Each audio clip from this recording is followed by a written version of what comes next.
evening, welcome to Zippy's World. Off as we're greeted by a wicked sunset. Nice one. Well, Monday, day at work. Nothing fun to write about there. The fun bit is the ride home, especially when it's nice and dry. CRF1100? Oh no, you'd be wrong. CRF1100, and screw you be giving that away. But if you'd looked at some of my old videos, it was CRF1000. So this is a new beastie, and if you've been keeping an eye on my channel, you'll notice that I've been installing things. Not much. In fact, there's probably more on my computer. I don't know why I went a bit American there. There's probably more on my computer that needs uploading than there is on my channel. So anyway, I'll start again. CRF1100, welcome to Zippy's World. I've got some more bits on the way. I've installed my Krieger. Not that that's tricky, but routing the straps can be a bit of a pain. This one's not so bad. What have I ordered? Oh, I ordered some bark busters. Ordered some bark busters from Rugged Roads, because I remember at Ragley Hall at the Adventure Bike Festival last year, I managed to drop it due to my inane incompetence and lack of skill. Because I don't come from a off-road bike, I come from a sports bike, but now I'm just too fat and old for a sports bike, so I do what everyone else does. Just go, whoa, adventure bike, it's not trading out just yet. And to be honest, I'm having a bloody giggle on it. This is a great bike. I can't speak for others. To me, buying a BMW was a step too far. Although I do believe they do come with pipe and slippers now as standards. So if I'd have known that, maybe I'd have gone that way. But anyhow, I decided to go for the Africa Twin. This was way back, as well you're aware, because I've had the CRF1000 before.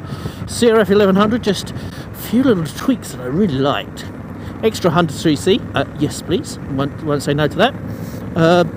TFT screen, yes please.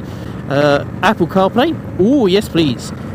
Yeah, and some mods to the sensors and ECUs and PSUs and God knows whatever else they're going to call them. But it's created a nice little ride. It's made what was a phenomenal bike into an even better bike. Now, I know that's going to upset those of you with thousands. I don't mean to. It's a great bike, don't worry. This bike's a fortune. I'm financed up to my ear holes on this thing. But, you know, I'm stupid, you're sensible. So, stick with what you got if you like it. But this is better. It is. There are some caveats, which for those of you that don't speak gibberish, are issues. Not many. Just grumbles, zippy grumbles, things that I would have done differently. For instance, the grab rail. What grab rail? Yes, that's my issue. There is no grab rail. There is no rack at the back.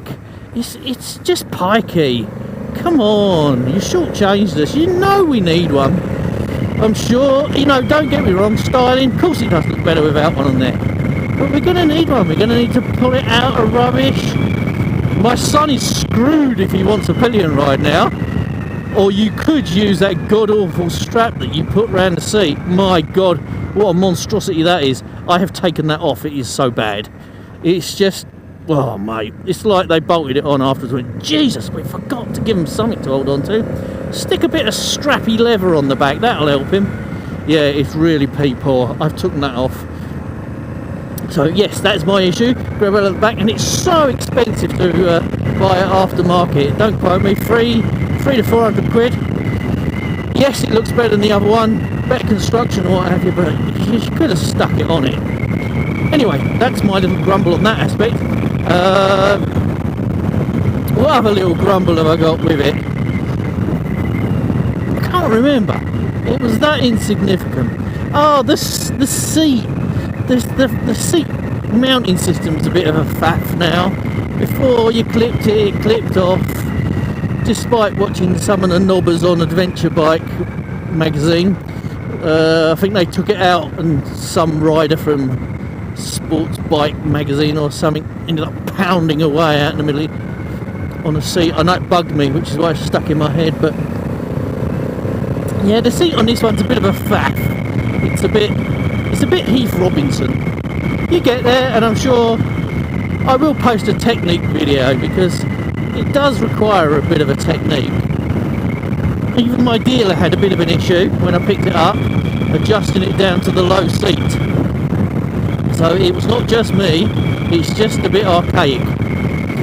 But otherwise, this bike's been great so far. What have I done at the moment? Just coming up to 1500 miles. The 1100 engine is a peach. It is, the 1000 engine is great anyway. For a parallel twin, once you get used to it, because obviously coming from a sports bike, it was a bit of a change. But this one's just great. It really is great. If I'd say perhaps, and it might just be me, and it's only my opinion, it feels a little bit more vibey. Don't get me wrong, I'm sure to some people that can be a massive plus. Who doesn't like a ride out with plenty of vibes? But it might be me, so don't take that as gospel. Take it out for a ride and find out for yourself. But it's a nice pokey motor. It's got a little bit more oomph. Can't pinpoint where, to be honest. I'm not an engineer, I just know what I like to ride, and this ride's nice. This one is the first one I've had with throttle bar wire.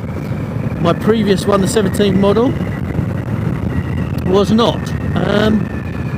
Yeah, quite like it. I wouldn't know the difference if it's quite responsive. I was a bit worried, another electronic thing to go wrong, but bearing in mind I decided to go for this 2020 model. It's riddled with electronics anyway, so you might as well have them all go wrong together. Hopefully they'll prove me wrong and they'll be reliable as hell. I've not had any issues with the switch gears like I had with the 17 model, etc. Oh, we got a small puddlet to go through. Sorry, nodding, I forget that there's a camera on my lid. Yeah, I've not had any of the little issues that I had with switch gears on the 17 model. I've not had any gremlins yet, and I've had it a good few months, so I would have thought they would have showed themselves by now. And as I say, 1500 miles. The TFT screen is phenomenal. I love it. I don't know how much it's going to be affected over a period of time. I love the changing displays and what have you. Get a little flicky poos. I love that. That's great. The different displays, and they're all customizable. I do like that a lot. And I like the fact that when it is occupied by the Apple CarPlay, you still got the little display down the bottom. Although I would have liked a fuel gauge down there, because if you're on a long journey, let's be honest, that's when you're going to utilise the CarPlay, whether it's maps or music or all of the above. And it'd be nice to see your fuel gauge plummeting. Lovely sunset over there. Shame I've got to follow a moronic Audi, but still, never mind. So yes, that's my quick summary of the CRF1100 after 3 months of ownership and 1500 miles. If you have the money, go and get one. If you've got a CRF1000 and you love it, stick with it. But take this out for a test drive. But be warned, it may not end there. You're speaking to a man from experience there. It's a great bike. Well done, Honda. Stop cutting corners with the other little bits, and then there will be no niggles on the video. Alright, tune in another time. And hopefully we can have some giggles this year on the on this new Africa Twin. So far I'm loving it. And this is just quick add-on. Even the standard tyres on this thing are not bad at all. They're Bridgestones on this. I've seen various different models come with various different things, but I have been shot out with Bridgestones as standard. The Dunlops that were on my original Africa Twin were death traps as far as I was concerned, and I was assuming I was going to have to replace them really quickly because I assumed they'd come on this, but thankfully they've seen the light and got rid of those god-awful Dunlop trail shits, whatever they were called, and they've put on these Bridgestones. I can't remember the exact model of these, I'll be honest with you. I remember looking thinking, oh, not Dunlops, all Bridgestones, and that's as far as it went. So little bit of launchy poos. Great bike, and as you can see from then, oh there you go, there's my fuel light. As you can see, when it gets dusk, the display flicks from the white to the dark mode. As with a lot of things on this new model, you can adjust these, you can choose these things. I've seen a lot of people slagging off the automatic indicators, they can't self-cancelling. Turn them off then. You've got control, leave them on, turn them off. The white screen, keep it on white, keep it on dark, keep it on auto. It looks great in the dark, I prefer it in the dark, but I could see why the white would be useful if it was bright sun. So I have left it on the defaults. Oh, if I'd known he was going to turn, I'd have shot out then. Never mind, we don't really need to die today. Let's see, oh, could have gone then. Anyway, thank you for watching zippysworld. It's a little short video, trying to keep them a bit shorter these days because I tend to create myself loads of editing. Come back again for more zippysworld, more CRF1100. Thanks for watching. Ride safely, people. Ciao!